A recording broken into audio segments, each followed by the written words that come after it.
the fourth Sunday of Advent.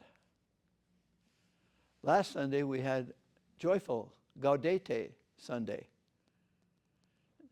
Today, the fourth Sunday, it's quieter, prayerful, waiting. Joy is coming, expectations. I would encourage you to read, listen to the first reading, because it's a theme of God's ways, generally, in the history, through the Hebrew Scriptures and through the Gospels of Jesus. God makes much of little. And the first reading is, you, Bethlehem, not considered one of the greats of the clans, but from you will come the one who will lead you to freedom. His greatness will be for all the earth, and his name will be peace. Making much of very little. Little Israel, even littler Bethlehem, the city of David, from which Jesus will be carried as a child into Bethlehem in the womb of his mother, out of Bethlehem as they flee into Egypt with their arms, in her arms. And the gospel. We had the Immaculate Conception earlier in the month, and we had the gospel is always the Annunciation, the angel of the Lord, Gabriel, appearing to Mary and announcing to her a fantastic promise, a practical gift, Jesus. Who he will be, what he will be, she does not know.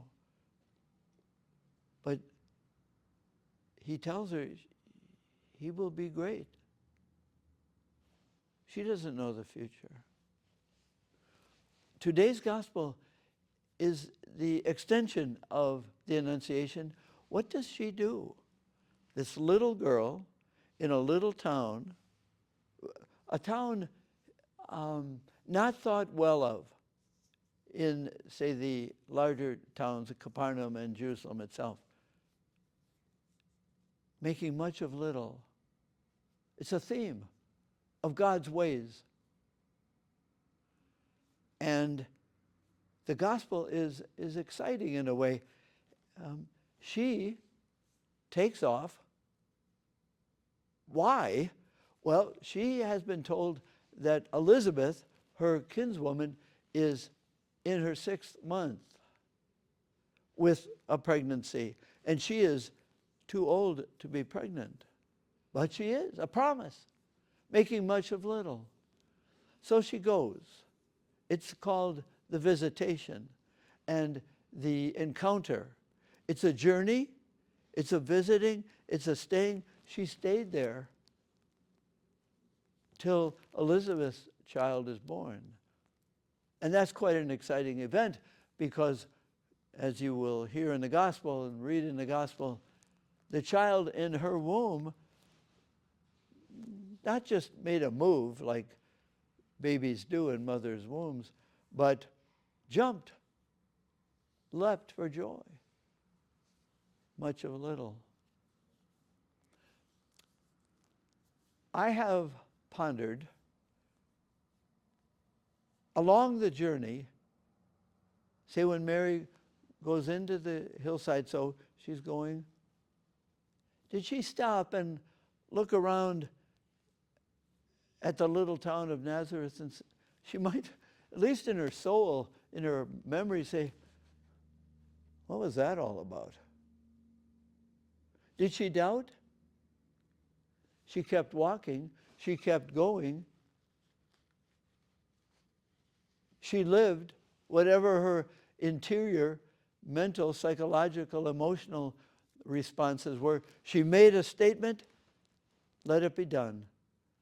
Let my journey be done. Let whatever I find at Elizabeth's house. Now, did she go, and this is something to think about, did she go to see if what was promised her was a reality? Was she going for proof, which is a very human thing? We want the security of truth. We assume that Mary trusted, even though she may have had questions. And yes, Elizabeth was pregnant, and yes, Elizabeth shouted for joy, "Blessed am I, because blessed are you among women." And we are among women, you and I, in our pregnancies, in our trustings. I am too old. You are not married. It's impossible, but it is. Promise, fulfillment. Making much of little. Maybe these days in preparing for the birth of Jesus, we have little faith, maybe big questions. The world has big questions about Jesus. But Wednesday and Tuesday night this week,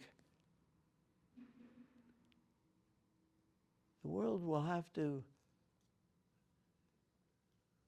take a second, a little time, because maybe it's too big for our little minds. Our minds are little. And he makes much of little and challenges and invites us because we have questions and doubts. What is all that about? She trusted. She journeyed. One more thing. In Luke's gospel, there's just a little hint about Luke 101.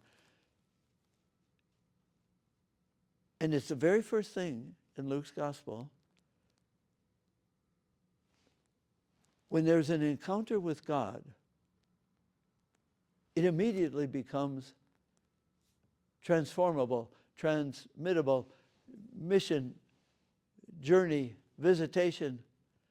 Every time in Luke's gospel, and you can go through Luke's gospel this way, but every time there was an encounter with Jesus, it was the beginning of living that relationship. And whom did he call? Mary, Elizabeth, Joseph, Peter, little, poor fishermen, little people, making much of little. To be met, raised up, to be called presence of peace, the greatness of God displayed through the littleness of our lives. And the Eucharist, so little, so fragile. The bread of the Eucharist you wouldn't even serve at Christmas dinner. It's so tasteless. He makes much of little in the Eucharist. He makes much of little in Mary and Bethlehem and the stable. And he makes great much of you and of me as we journey being met by him, encountering our littleness, sharing his greatness in our little ways.